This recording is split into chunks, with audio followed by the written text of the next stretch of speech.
Om Vishnupad Paramahamsa Prabhujakacharya Statirasata Śrīmad Jagat Guru Saraswarup Ananda Prabhupada Ki Jai. Jai Om Vishnupad Paramahamsa Prabhujakacharya Statirasata Śrīmad His Divine Grace A.C. Bhaktivedanta Swami Prabhupada Ki Jai.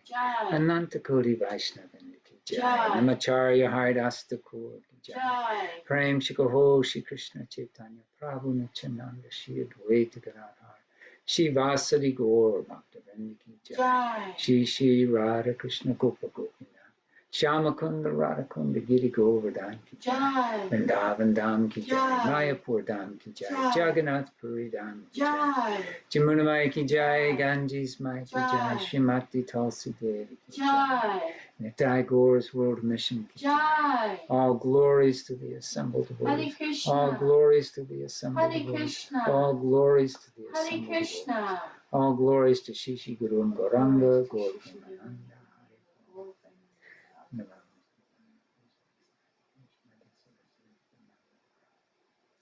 Namaste.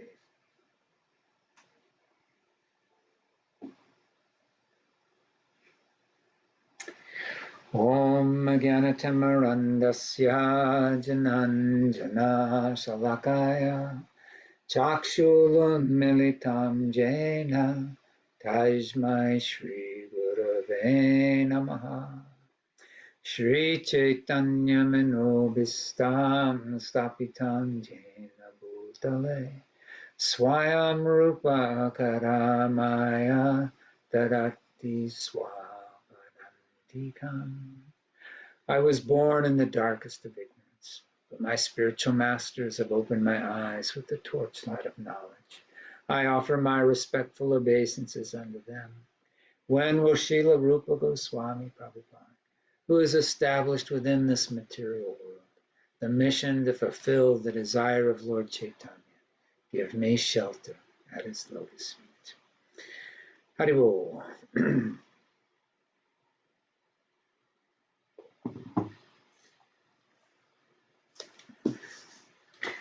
So today we'll be reading from the 8th canto, the Śrīmad Bhāgavatam, the 21st chapter, Bali Mahārāja arrested by the Lord. So actually we were still in the chapter 20 last time, and we finished up through verse 22. So we still have a few verses left. We're still in 20? Yeah.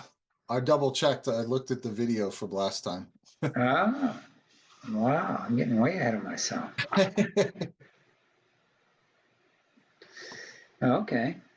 So we should be at verse 23. All right.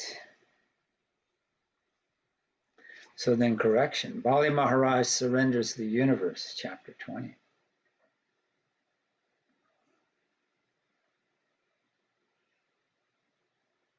Ah, yeah, this is nice. Okay. So we're going to go back and read the text from 21 and 22 as well. The unlimited Supreme Personality of Godhead, who had assumed the form of Vamana, then began increasing in size, acting in terms of the material energy, until everything in the universe was within his body, including the earth, the planetary systems, the sky, the directions, the various holes in the universe, the seas, the oceans, the birds, beasts, human beings, the demigods, and the great saintly persons. Bali Mahārāja, along with all the priests, acharyas, and members of the assembly, observed the Supreme Personality of Godhead's universal body, which was full of 6 opulences. That body contained everything within the universe, including all the gross material elements, the senses, the sense objects, the mind, the intelligence, and false ego, the various kinds of living entities, and the actions and reactions of the 3 modes of material nature. Thereafter, Bali Mahārāja, who was occupying the seat of King Indra, could see the lower planetary systems, such as Rasatala, on the soles of the feet of the Lord's universal feet. He saw on the Lord's feet the surface of the globe, on the surface of his calves all the mountains, on his knees the various birds, and on his thighs the varieties of air. Purport. The universal situation is described herein in regard to the complete constitution of the Lord's gigantic universal form. The study of this universal form begins from the soul. The soles of the feet, above the feet are the above the soles of the feet, above the soles of the feet, above the feet are the calves, above the calves are the knees, and above the knees are the thighs. Thus, the parts of the universal body, one after another, are described herein. The knees are the place of the birds, and above that are varieties of air. The birds can fly over the mountains, and above the birds are varieties of air. Bali Mahārāja saw beneath the garments of the Lord, who acts wonderfully, the evening twilight. In the Lord's private parts, he saw the Prajapatis, and in the round portion of the waist, he saw himself with his confidential associates. In the Lord's navel, he saw the sky. On the Lord's waist, he saw the 7 oceans, and on the Lord's bosom, he saw all the clusters of stars. My dear king, on the heart of Lord Murari, he saw religion. On his chest, both pleasing words and truthfulness. In the mind, the moon. On the bosom, the goddess of fortune, with a lotus in her hand. On the neck, all the Vedas and all sound vibrations. On the arms, all the demigods headed by King Indra. In both ears, all the directions. On the head, the upper planetary systems. On the hair, the clouds. In the nostrils, the wind. On the eyes, the sun. And in the mouth, fire. From his words came all the Vedic mantras. On his tongue was the demigod of water, Varunadev. On his eyebrows were the regulative principles, and on his eyelids were night and day. When his eyes were open, it was daytime, and when they were closed, it was night. On his forehead was anger, and on his lips was greed. O king, in his touch were lusty desires. In his semen were all the waters. On his back was irreligion, and in his wonderful activities or steps was the fire of sacrifice. On his shadow was death. In his smile was the illusory energy, and on the hairs of his body were all the drugs and herbs. In his veins were all the rivers. On his nails were all the stones. In his intelligence were Lord Brahma, the demigods, and the great saintly persons. And throughout his entire body and senses were all living entities, moving and stationary. Bali Mahārāja thus saw everything in the gigantic body of the Lord. O king, when all the demons, the followers of Mahārāja Bali, saw the universal form of the Supreme Personality of Godhead, who held everything within his body, when they saw in the Lord's hand his disc, known as the Sudarshan Chakra, which generates intolerable heat, and when they heard the tumultuous sound of his bow, all these caused lamentation within their hearts. The Lord's conch shell, named Panchanjana, which made sounds like that of a cloud, the very forceful club named Komandaki, the sword named Vidyahara, with a shield decorated with hundreds of moon-like spots, and also Akshayadashyaka, the best of quivers. All of these appeared together to offer prayers to the Lord. These associates, headed by Sunanda, and the other chief associates, and accompanied by all the predominating deities of the various planets, offered prayers to the Lord, who wore a brilliant helmet, bracelets, and glittering earrings that resembled fish. On the Lord's bosom were the lock of hair called Srivatsa, and the transcendental jewel named Kaustubha. He wore a yellow garment, covered by a belt, and he was decorated by a flower garland, surrounded by bees. Manifesting himself in this way, O King, the Supreme Personality of Godhead, whose activities are wonderful, covered the entire surface of the earth with one footstep, the sky with his body, and all directions with his arms. Purport. One might argue, since Bali Mahārāja promised Vamanadeva only the land occupied by his steps, why did Lord Vamanadeva occupy the sky also? In this regard, Srila Jiva Goswami says that the steps include everything, downward and upward. When one stands up, he certainly occupies certain parts of the sky and certain portions of the earth below his feet. Thus, there was nothing uncommon for the Supreme Personality of Godhead when he occupied the entire sky with his body.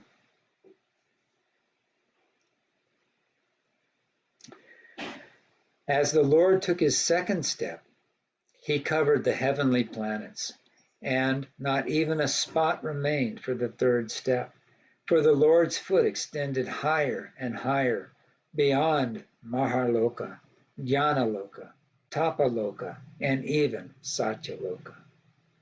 Purport. When the Lord's footstep exceeded the height of all the lokas, including Mahārloka, Jnanaloka, Tapaloka, and Satyaloka, his nails certainly pierced the covering of the universe. The universe is covered by the 5 material elements, Bhumir, Apo, Nalo, Vayu, Kam. It is stated in the Shastra, these elements are in layers, each 10 times thicker than the previous one. Nonetheless, the nails of the Lord pierced through all these layers and made a hole penetrating into the spiritual world.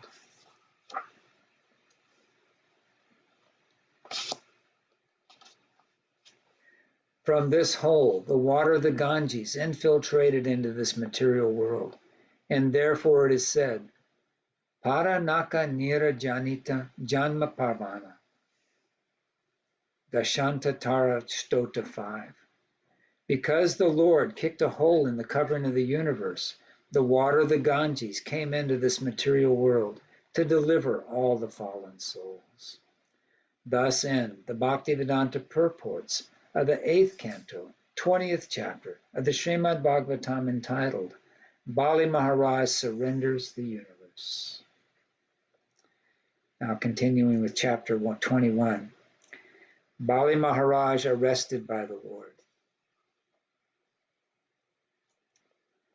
Sukadeva Goswami continued.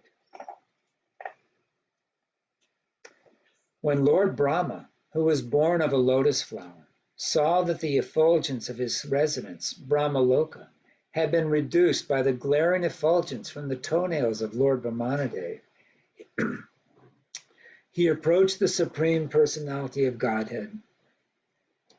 Lord, excuse me.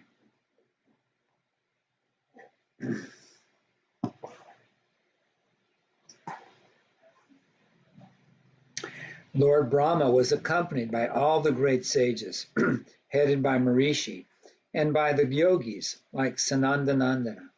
But in the presence of that glaring effulgence, O King, even Lord Brahma and his associates seemed insignificant. Among the great personalities who came to worship the lotus feet of the Lord were those who had attained perfection in self-control and regulative principles, as well as experts in logic, history, general education, and the Vedic literature, known as kalpa, dealing with old historical incidents. Others were experts in the Vedic corollaries, like the Brahma Samhita.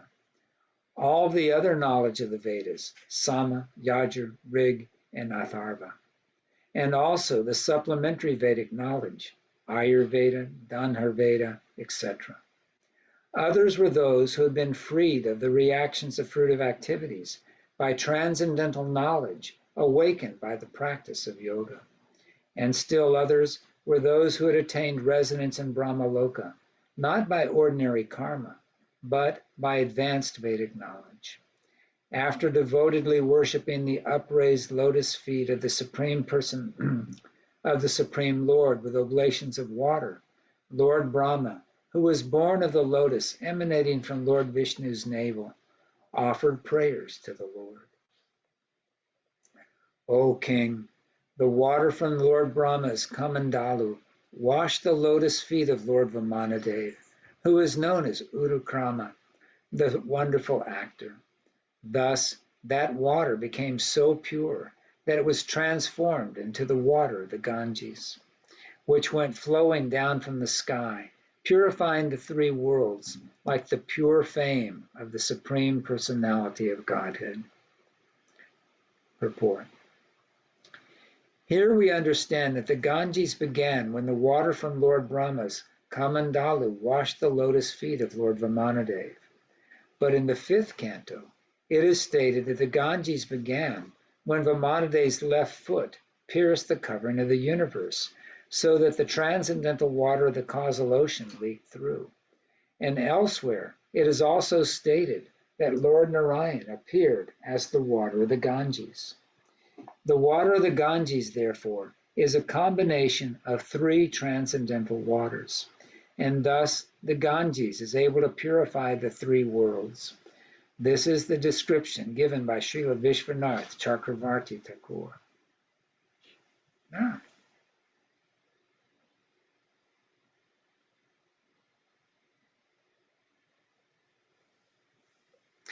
That's nice. Because I was remembering from the 5th canto about the Ganges, when Lord Vamanadev's foot pierced the universe, and then it said, when I read that verse without reading the purport earlier, I was going, that's interesting. So it's actually 3 different waters that combine together to make the Ganges. I didn't know that either. That's cool.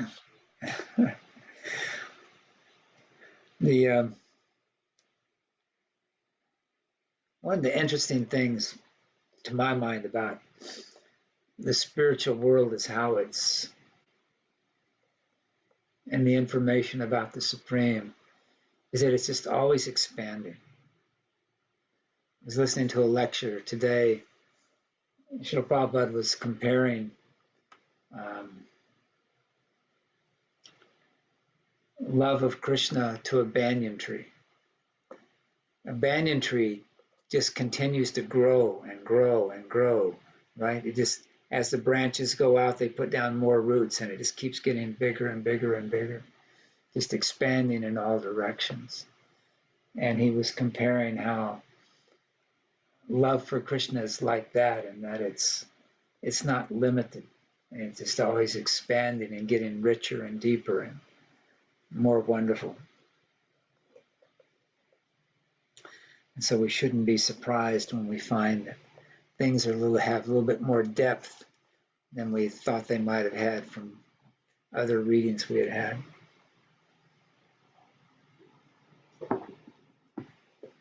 There's so many things that we can't fully appreciate or even partially appreciate with the mundane mind, It's just be nice when we obtain that transcendental consciousness. Text 5. Lord Brahma and all the predominating deities of the various planetary systems began to worship Lord Vamanadev, their supreme master, who had reduced himself from his all-pervading form to his original form. They collected all the ingredients and paraphernalia for this worship. Purport. Vamanadev first expanded himself to the universal form, and then reduced himself to the original Vamana Rupa. Thus, he acted exactly like Lord Krishna, who, at the request of Arjuna, first showed his universal form and later resumed his original form as Krishna. The Lord can assume any form he likes, but his original form is that of Krishna. Krishnastu Bhagavan Swayam.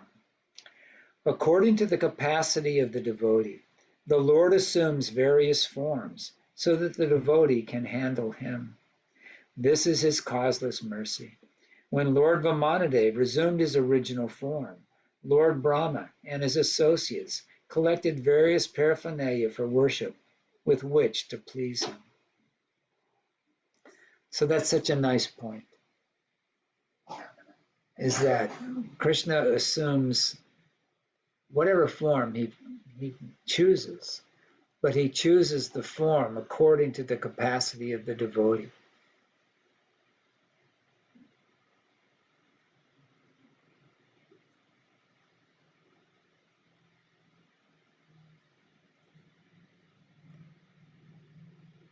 It's kind of like, when you're a parent. It's one of the early examples I remember when I was first hearing about all this wonderful information. It was a nice analogy that really stuck with me about how you take a regular person in the material world who's perhaps a businessman or maybe even a very important politician, maybe even a king or a president or whatever. And they have all these different manifestations of their personality that they reveal to different people under different circumstances according to the intimacy of the relationship.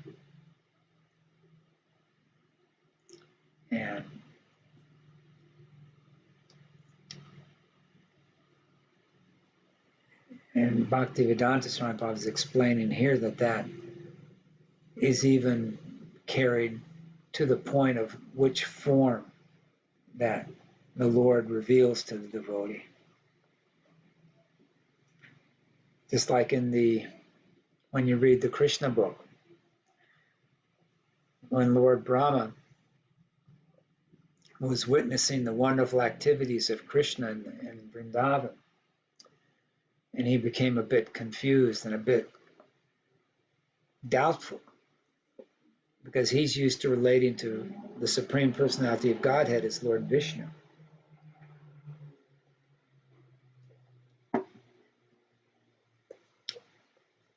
And Lord Vishnu, he doesn't even get to relate to Lord Vishnu directly. He has to go to the shore of the ocean of milk and offer prayers and sit in meditation, and then typically he gets some kind of response within his heart, and he hears that response, and then he passes that on to the other demigods, and then they all act upon it. And so he was told that Krishna was going to very soon appear in the material world, and the dynasty of the Yadus and the other demigods should start taking birth there immediately to assist with his pastime. So he's been told that Krishna is going, Vishnu is going to appear there on the planet.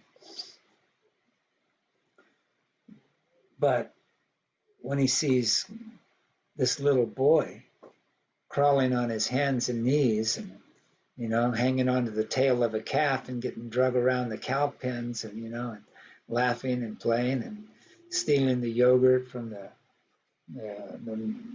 milking pots and the churning pots and feeding it to the monkeys and stealing the butter from the other women and the other elderly gopis and going all these things, he starts to wonder, is this really the Supreme Personality of Godhead?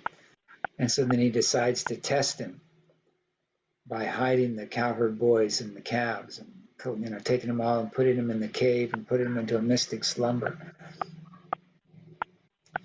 But he's not sure if this is a good idea or not, so he doesn't take them for very long. He's just described as just a moment, and he comes back, and that's been a year in the time frame in Vrindavan there, and then he's going, whoa, wait a minute, when he sees all the cows and calves are still there doing everything they were doing, he goes, I thought I took all these guys already, you know.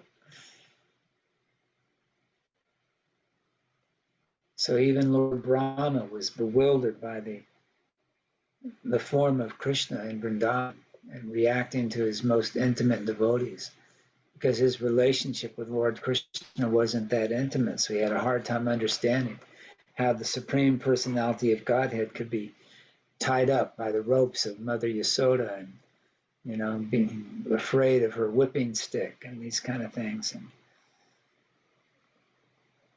so it's really just wonderful to meditate on how Krishna's, everything he does is for our benefit.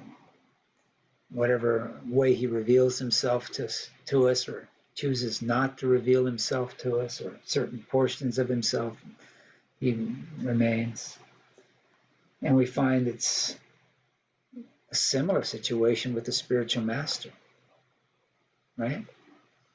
We have a relationship with our spiritual master, and especially in the beginning, it's very important that we try to appreciate. He's not an ordinary person. This is the representative of the Supreme Personality of Godhead. What he says is no different than hearing it directly from Krishna. And that's why, you know, when we chant the Guru Puj prayers, we say, with great awe and reverence. But at the same time,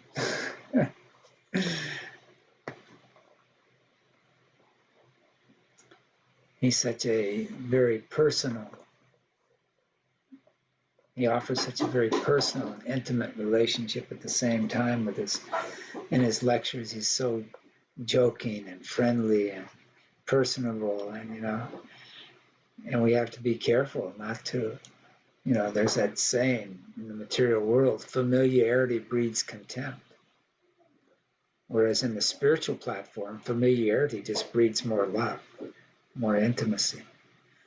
But because those of us who have come to this world are infected with the disease of enviousness, we have to be careful. So the spiritual master, especially in the beginning, according to the depth of the surrender of his disciple, he has to reserve certain aspects of his personality in order to protect his disciples from committing the offense of thinking that they're on an equal level or that their spiritual master is an ordinary person. I remember once Tusta was expressing to Srila Prabhupada that he missed the intimate nature of the relationship they had in the early days before Srila Prabhupada was officially, you know, accepting disciples and this and that, you know. I was asking, you know, just expressing that he missed that intimacy, and it was based on that, you know, in those early days. But, you know, Srila Prabhupada has a responsibility to his disciples to make sure that they have proper appreciation and respect so that they don't hurt themselves spiritually.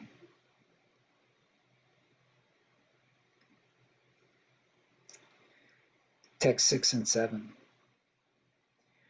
They worship the Lord by offering fragrant flowers, water, padya, and agya, sandalwood pulp with aguru pulp, incense, lamps, fused rice, unbroken grains, fruits, roots, and sprouts. While doing so, they offered prayers indicating the glorious activities of the Lord and shouted, Jaya, Jaya. They also danced, played instruments, sang, sounded conch shells, and beat kettle drums, in this way worshiping the Lord. Sound familiar? Mm-hmm. Nice kirtan. Jambavan, the king of the bears, also joined in the ceremony. Sounding his bugle in all directions, he declared a great festival for Lord Vamanadeva's victory. When the demoniac followers of Mahārāja Bali saw that their master, who had been determined in performing sacrifice, had lost all his possessions to Vamanadeva, who had taken them away on the plea of begging 3 paces of land, they were very angry and spoke as follows. This Vamana is certainly not a Brahmin, but the best of cheaters, Lord Vishnu.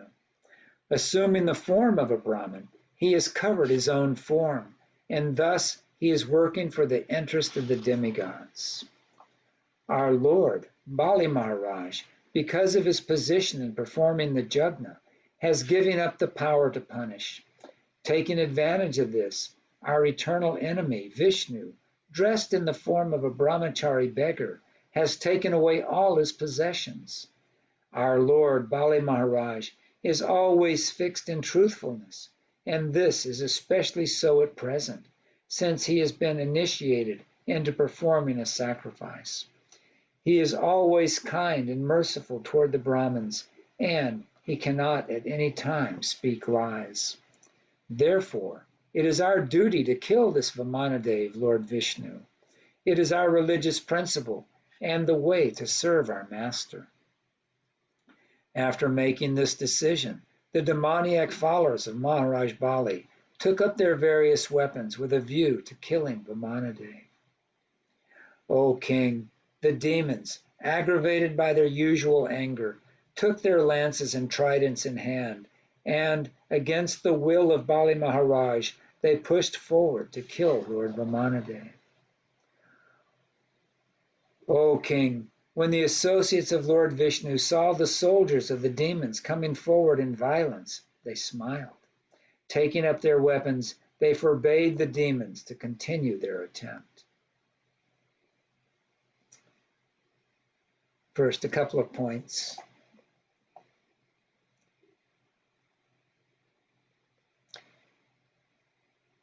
In text 14,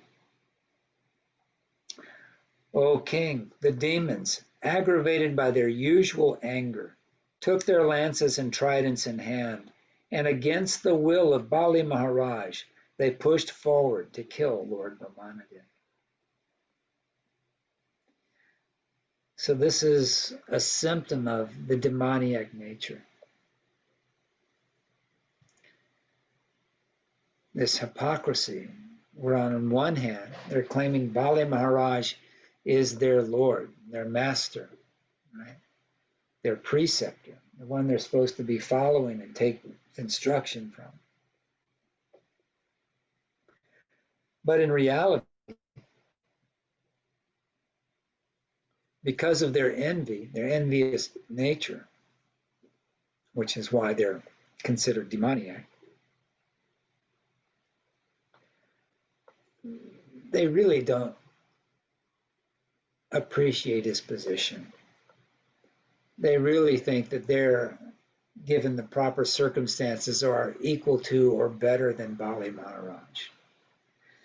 And so even though Bali Mahārāja made it very clear that he was giving this land to Lord Vamanadeva out of his own free will, and he knew it was going to happen, they're still making it into a thing where he's been cheated, and therefore they have to protect their master and try to take it back.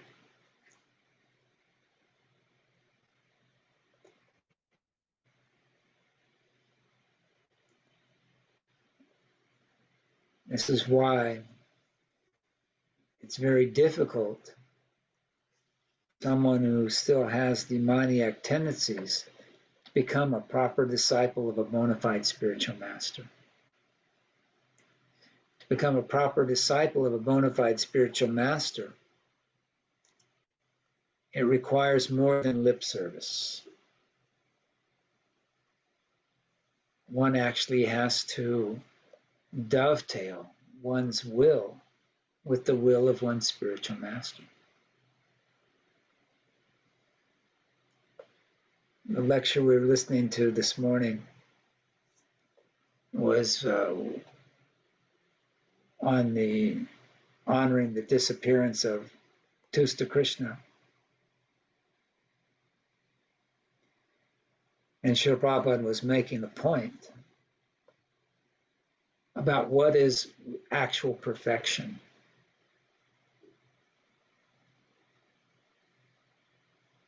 He was saying that some people believe that perfection means doing external things perfectly.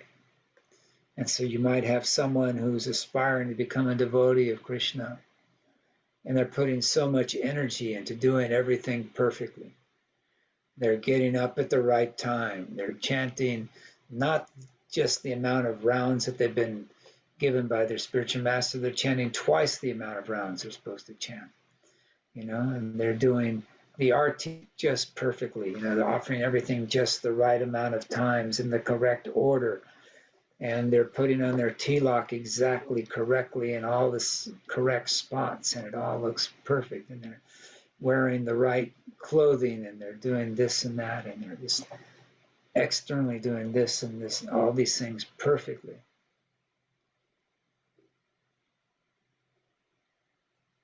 And they're thinking, I am a perfect devotee because I'm doing things perfectly. He says, but what is perfection in spiritual life? Perfection in spiritual life, what does Krishna say? He says, one must offer me with love and devotion a fruit, a flower, a leaf of water. He says in another verse that my devotees, when they get together, they spend all their time conversing about me and glorifying me and enlightening one another. These are all activities of love, and they have very little to do with external activities.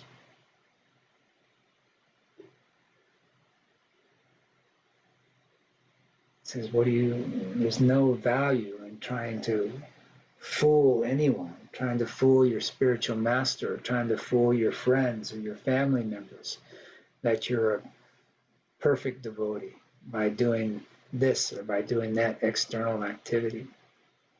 There's no value in it. If you're not actually giving your heart to Krishna, if you're not actually going for the spirit of the law instead of the letter of the law, what is the gain? So these demoniac followers of Bali Mahārāja who claim to be his advocates, now they're going to rally and punish Lord Vamanadev for cheating their master, Lord Bali. They're missing the whole point. They're not accepting Lord Bali Mahārāja as their real master. They're just using him as a figurehead to try to achieve their sense gratification.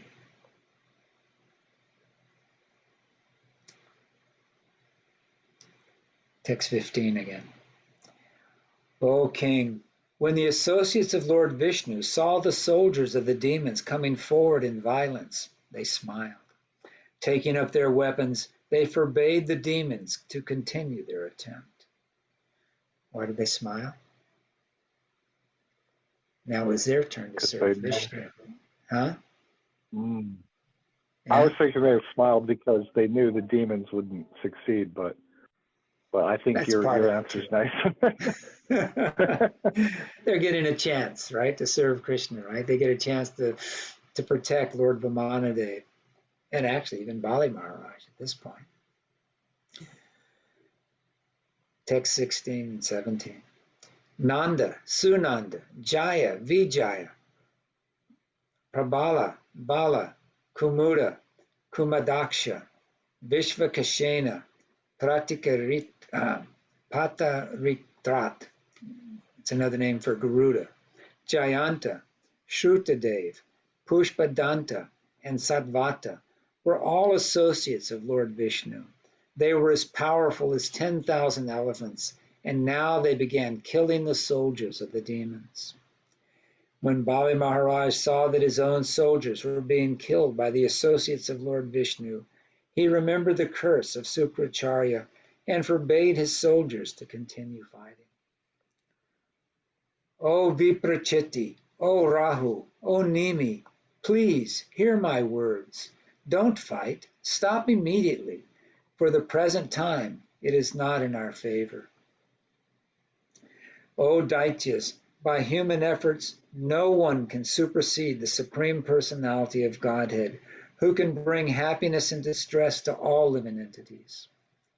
The Supreme Time Factor, which represents the Supreme Person, was previously in our favor and not in the favor of the demigods, but now that same time factor is against us. No one can surpass the time representation of the Supreme Personality of Godhead by material power, by the council of ministers, by intelligence, by diplomacy, by fortresses, by mystic mantras, by drugs, by herbs, or by any other means. Previously, being empowered by providence, you defeated a great number of such followers of Lord Vishnu. But today, those same followers, having defeated us, are roaring in jubilation like lions. Purport. Bhagavad Gita mentions 5 causes of defeat or victory. Of these 5, Daiva, providence, is the most powerful. Nacha Daivat Param Balam. Bali Mahārāja knew the secret of how he had formerly been victorious, because providence was in his favor. Now, since that same providence was not in his favor, there was no possibility of his victory. Thus, he very intelligently forbade his associates to fight. 24. Unless providence is in our favor, we shall not be able to gain victory. Therefore, we must wait for that favorable time when our defeating them will be possible. Sukadeva Goswami continued, O king, in accordance with the order of their master, Bali Mahārāja, all the chiefs of the demons and the Daityas entered the lower regions of the universe, to which they were driven by the soldiers of Vishnu. Thereafter, on the day of Samapana, after the sacrifice was finished, Garuda, king of the birds, understanding the desire of his master, arrested Bali Mahārāja with the ropes of Varuna.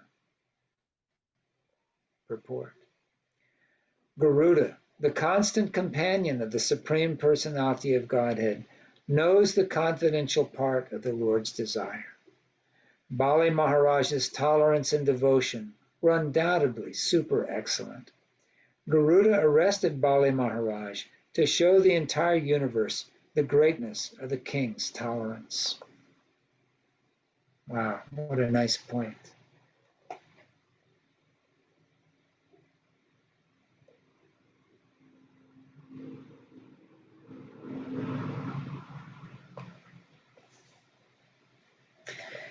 When Bali Mahārāja was thus arrested by Lord Vishnu, who is the most powerful, there was a great roar of lamentation in all directions throughout the upper and lower planetary systems of the universe. O king, the Supreme Personality of Godhead, Vamanadeva, then spoke to Bali Mahārāja, the most liberal and celebrated personality whom he had arrested with the ropes of Varuna. Bali Mahārāja had lost all bodily luster, but he was nonetheless fixed in his determination. Purport. When one is bereft of all his possessions, he is certainly reduced in bodily luster. But although Bali Mahārāja had lost everything, he was fixed in his determination to satisfy Vamanadeva, the Supreme Personality of Godhead. In Bhagavad Gita, such a person is called Stita Prajna. A pure devotee is never deviated from the service of the Lord, despite all difficulties and impediments offered by the illusory energy. Generally, men who have wealth and opulence are famous, but Bali Mahārāja became famous for all time by being deprived of his possessions. This is the special mercy of the Supreme Personality of Godhead toward his devotees. The Lord says, Yashaham anugrahami harashi tat ahanam saini. As the first installment of his special favor, the Lord takes away all the possessions of his devotee. A devotee, however, is never disturbed by such a loss. He continues his service, and the Lord amply rewards him beyond the expectations of any common man.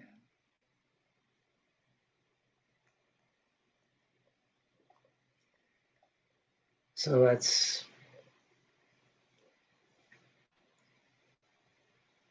Krishna has been so kind that he sets up this world in such a way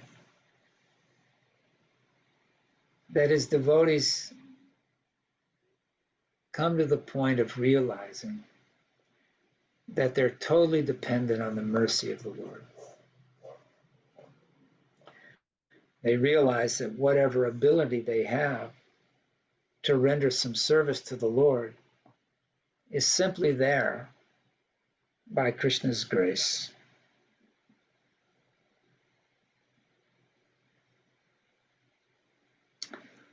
When I was first traveling on the Sankirtan bus by Bhaktivedanta Swami Prabhupada's Sankirtan bus, and we were going from different universities all around the country and setting up kirtan festivals and distributing prasadam and speaking in comparative religion classes and things like that. There was this one disciple of Bhaktivedanta Swami Prabhupada who was an excellent musician. He used to play with the Grateful Dead, but he had become attracted, and so he had given up all his things, and so he was the kirtan leader, and everyone was always praising, oh, what an amazing kirtan leader you are. You can, attract so many people to Krishna through your chanting and whatever. And in the beginning, he was able to say,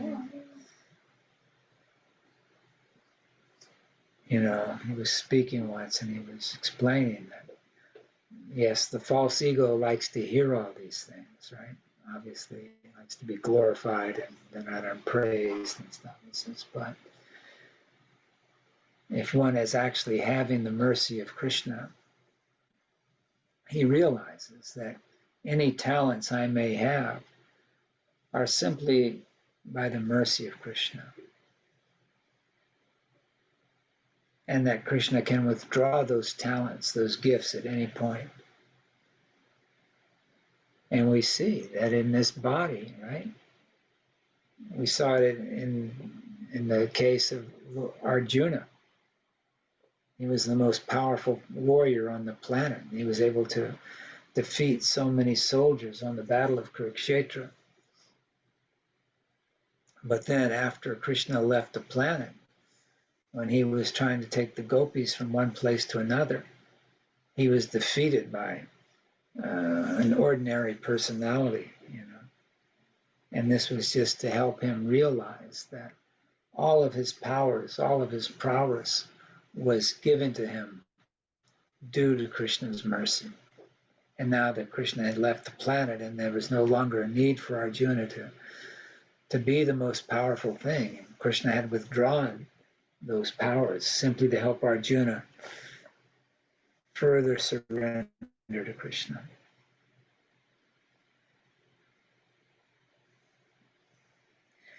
So we'll find that if our bodies live long enough, we live long enough in this body, we'll see that whatever it had, whatever power we had over our intelligence, our mind, or whatever else, our bodily functions, all these will gradually be taken away, or maybe even quite suddenly taken away. It'll be our opportunity to further surrender to Krishna, taking shelter in him and realizing that actual service is an internal connection. not something we do with our external senses. It has no material qualifications. Text 29. O King of the demons, you have promised to give me 3 steps of land, but I have occupied the entire universe with 2 steps. Now think about where I should put my 3rd. As far as the sun and moon shine, with stars, and as far as the clouds pour rain, all the land throughout the universe is in your possession. Of these possessions, with 1 step I have occupied Burloka, and with my body I've occupied the entire sky and all directions. And in your presence, with my 2nd step, I have occupied the upper planetary system. Purport. According to the Vedic description of the planetary system, all the planets move from east to west. The sun, the moon, and 5 other planets, such as Mars and Jupiter, orbit one above another. Mahārāja, however, expanding his body and extending his step, occupied the entire planetary system. 32. Because you have been unable to give charity according to your promise, the rule is that you should go down to live in the hellish planets. Therefore, in accordance with the order of Sukracharya, your spiritual master, now go down and live there. Purport. It is said, Narayan parasarve nakatatashana biyati sarvagapavana naraksheve api tula yartha darshina. Devotees solely engaged in the devotional service of the Supreme Personality of Godhead, Narayan, never fear any condition of life. For them, the heavenly planets, liberation, and the hellish planets are all the same, for such devotees are interested only in the service of the Lord. Bhāgavatam 6:17-28. A devotee engaged in the service of Narayan is always in equilibrium. A devotee actually lives transcendentally. Although he may appear to have gone to hell or heaven, he does not live in either place. Rather, he always lives in Vaikuntha. Sagunam samitayatitan Brahma bhutaya kalpate. Mahārāja asked Bali Mahārāja to go to the hellish planets, apparently just to show the entire universe how tolerant he was, and Bali Mahārāja did not hesitate to carry out that order. A devotee does not live alone. Of course, everyone lives with the Supreme Personality of Godhead, but because the devotee is engaged in his service, he actually does not live in any material condition. Bhaktivinoda Thakur says, Kita janma hao yata tuya dasa. Thus he prays to take birth as an insignificant insect in the association of devotees. Because devotees are engaged in the service of the Lord, anyone who lives with him also lives in Vaikuntha.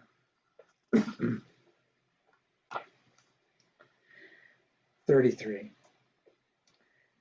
Far from being elevated to the heavenly planets or fulfilling one's desire, one who does not properly give a beggar what he is promised falls down to a hellish condition of life. Being falsely proud of your possessions, you promised to give me land, but you could not fulfill your promise. Therefore, because your promise was false, you must live for a few years in hellish life. Purport. The false prestige of thinking, I am very rich and I possess such vast property, is another side of material life. Everything belongs to the Supreme Personality of Godhead, and no one possesses anything. This is the real fact. Isha vashyamidam sarvam Yat Kinchit Jagatam Jagat. Bali Mahārāja was undoubtedly the most exalted devotee, whereas previously he had maintained a misunderstanding due to false prestige. By the supreme will of the Lord, he now had to go to the hellish planets. But because he went there by the order of the Supreme Personality of Godhead, he lived there more opulently than one could expect to live in the planets of heaven. A devotee always lives with the Supreme Personality of Godhead, engaging in his service, and therefore he is always transcendental to hellish or heavenly residences. Thus end the Bhaktivedanta purports of the 8th canto, 21st chapter of the Śrīmad Bhāgavatam entitled, Bali Mahārāja Arrested by the Lord.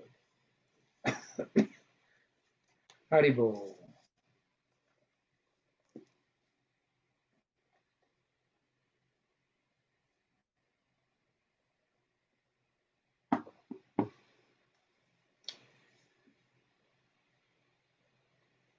What about the part where wasn't Bali supposed to ask Vamanadev to put his head on his foot on his head? That's the next chapter. Oh, okay. In this one, he asked Bali, what am I supposed to do with my third step? Mm-hmm. And so, Yeah. in the next, should be the next chapter, he's going to say, please put it on my head. Okay. Can I ask a quick question, please? Sure. Yeah, you were mentioning about the when Krishna comes here, the demigods are born ahead before he comes, right? So Yeah. what happens with their body, in the when they get born here? Do they leave it? I don't know. I'm just curious. So, Yeah, I have no idea how the mechanics of everything works. Yeah. I always And thought, also think about it in terms of Lord Brahma. He's gone for a moment of his time, and it's a year on Earth. yeah, And Krishna was only on the planet for 125 years. Yeah. So you can step away from something for an hour and a half, right? No big deal. yeah, So that's true. maybe they appear to be taking a nap. I don't know how it works. I know a lot of times I appear to be here in my body, but my mind is in another world. Especially when I try to talk to you. Especially when Krishnadasi tries to talk to me, and I don't hear what she said because I'm somewhere else. And often having to repeat herself drives her nuts. Yeah. I remember Jivan, your brother, Jivan Krishnadas. I used to attend his retreat in the Bay Area, especially during Holy Week, and Yeah. he talks about relationship between Jesus and it's just fascinating. He got a lot of knowledge about Christianity and how it ties back into to Yeah, Jiva is really connected with Lord Jesus in that regard. Even when we were, I remember we went to Texas back in 78, 79, and we were sharing a house together. He'd often go to Mass at the Catholic Church, and especially on Easter or Christmas, he'd go to the midnight Mass at Christmas and go celebrate those things. No contradiction. That was one of the really nice aspects about Jivan's personality. He was so easy he could relate to anyone, right? He could relate to the athletes, he could relate to the nerds, he could relate to the whatever, right? He could get along with everyone. He just had that kind of personality. He was just all over the place. So similar with, he was able to talk to the Christians, he was able to talk to the Shivites, he was able to talk to the impersonalists, he could. So it's a nice aspect of his personality. Mm. Unfortunately, his wives had a hard time relating to him. Again.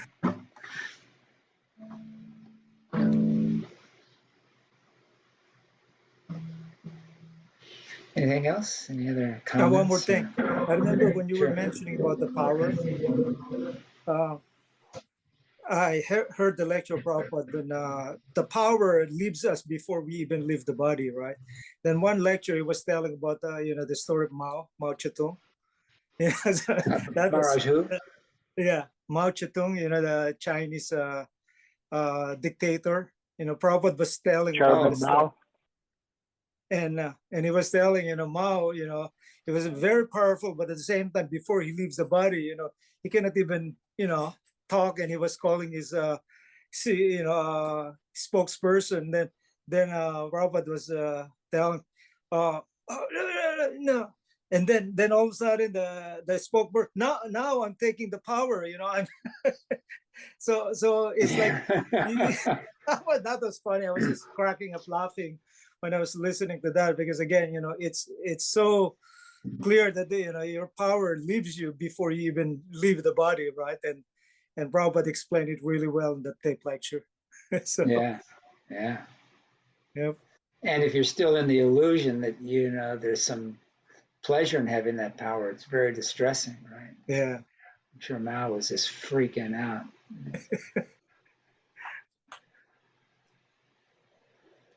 Oh, we're so fortunate. Yeah. Have all these insights that and allows us to let go of so many things, before they're stripped away from us. Yep.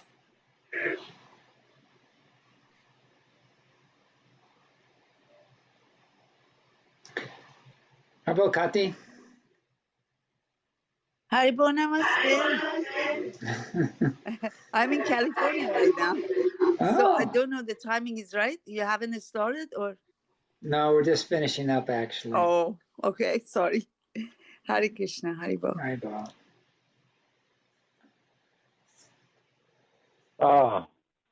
I wanted to mention that I noticed that Jai and Vijay were mentioned as Vishnu's soldiers, and that who were fighting against the demons in that verse. And I was wondering if it was the same Jai and Vijay. I presume it is, but I didn't notice that. I'm so busy trying to pronounce the names correctly. I don't always. That's verse 16 and 17. Yeah, Jai and Vijay, you're right there.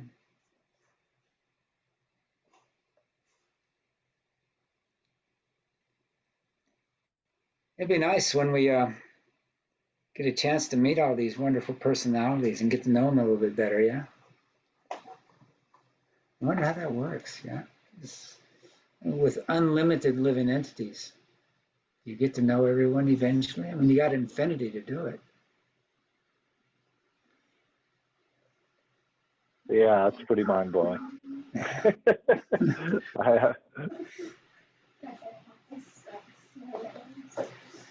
Yeah, I don't know.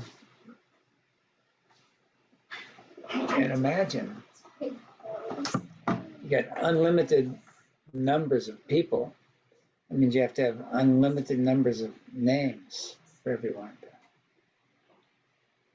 If you're going to designate people by their names, yeah. I don't know. It's beyond me, that's for sure. The spiritual world is mind-boggling. But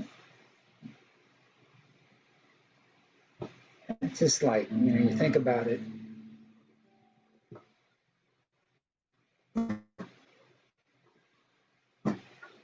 It's not like the living entity ever becomes omniscient, like Krishna, right? You're always in some kind of illusion, right? Because you're even in the spiritual world, right? In the Krishna Loka, the highest state of spiritual life, you're in the illusion that Krishna is just my best friend. All right? You don't see him as God. You don't see him as the Supreme Personality of Godhead. He's covered his opulences in such a way that you can relate to him and demand that you defeated him in the game, and now he's got to carry you on his shoulders, and right? Pretty incredible. So Krishna's illusions are unlimited and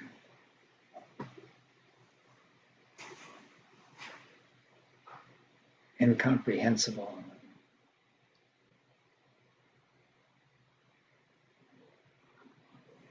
It's just kind of a relief knowing that we don't have to understand everything, right?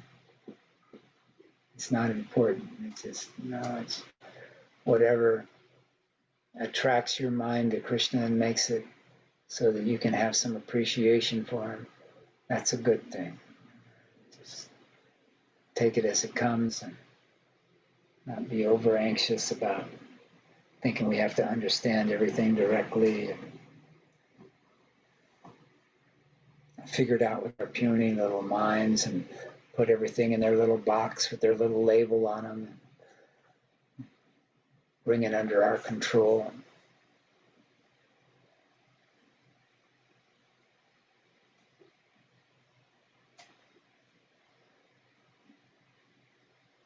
It's something I struggle with.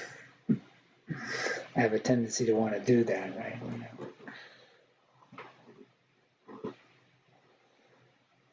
It's part of the surrendering process, is realizing I'm not going to understand everything.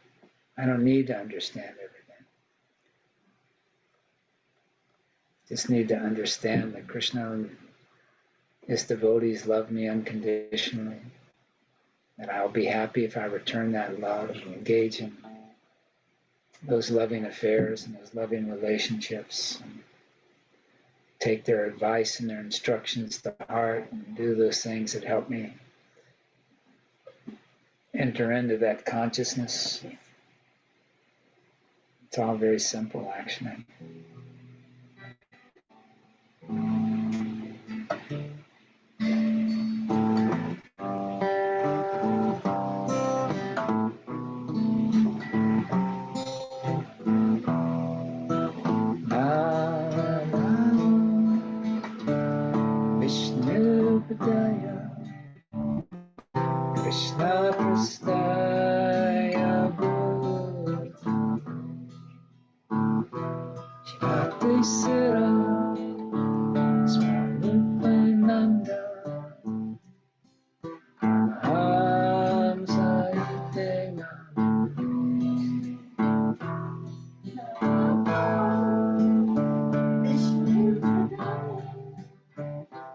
Drsya Krsna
Ananda Namaste.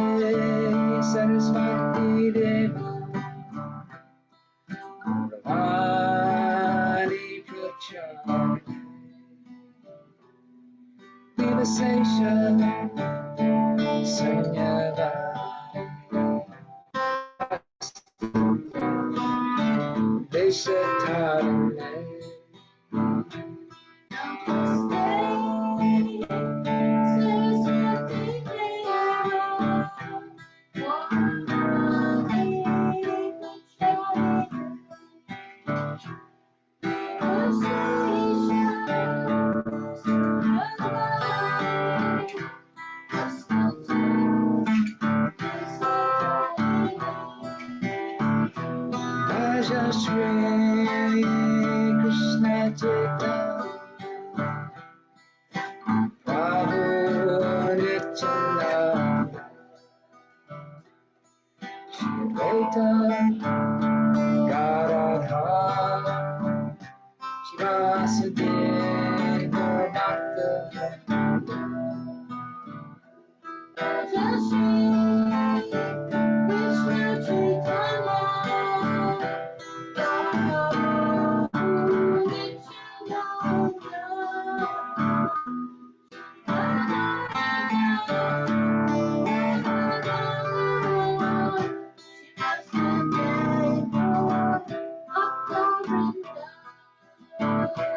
Raja Shri Krishna Chaitanya Prabhu Nityananda Shri Advaita Gadadhara Shivasudeva Bhakta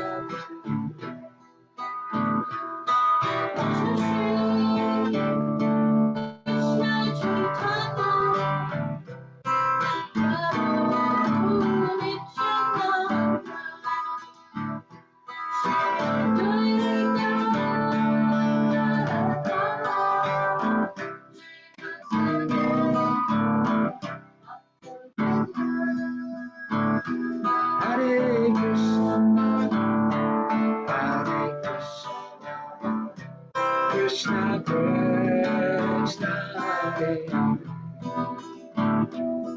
Hare Rama, Hare Rama, Rama Rama,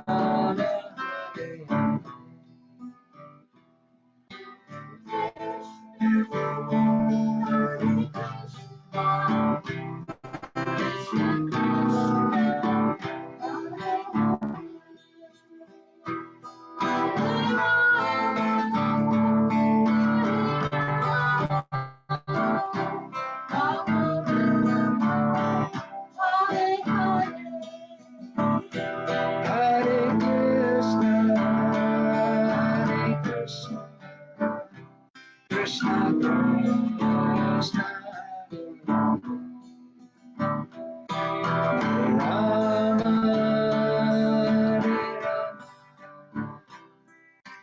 Rama Hare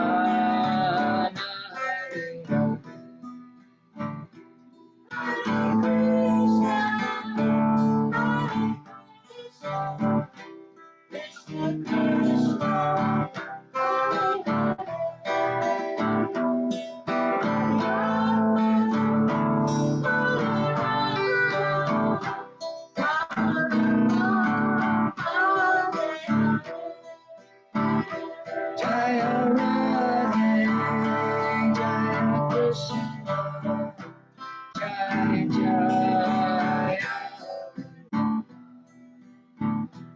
Shri Govinda, Nanda,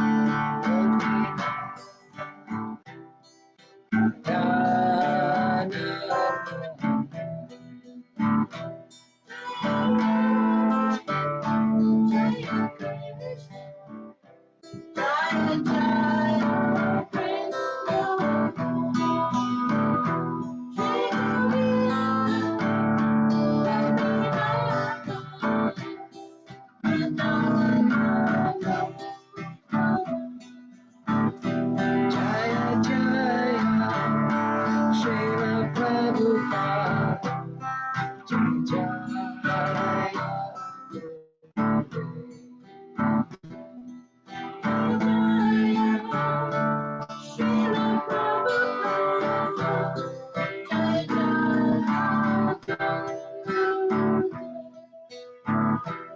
Jaya Jaya, Srila Prabhupada.